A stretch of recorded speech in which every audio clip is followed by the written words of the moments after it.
Islam is free choice.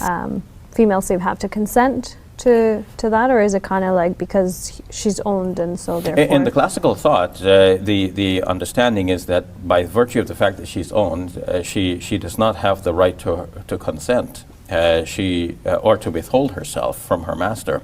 The master has the full right over her, and her consent does not play anything in this relationship. Islam is free choice. In the Quran itself, a woman is her husband is referred to as her Baal, which literally means her Lord.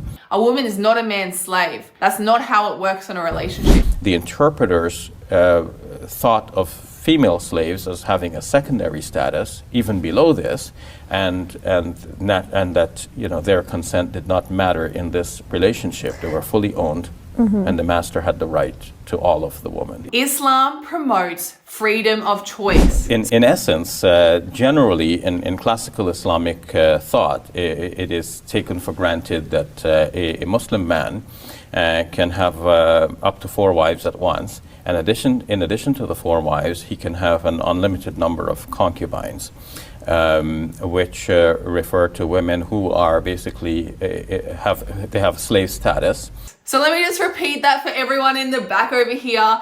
Islam is free choice. When they are owned by her master, a woman owned by her master has to freely give herself to the master. The master has the right to have sexual relations with her as though she were one of his wives. Islam is free choice. The believers are those who guard their private parts except from their wives and what their right hands possess. Islam is free choice.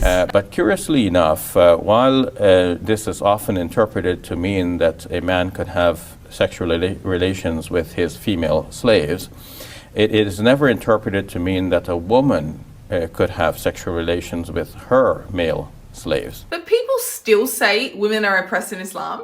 How does that work?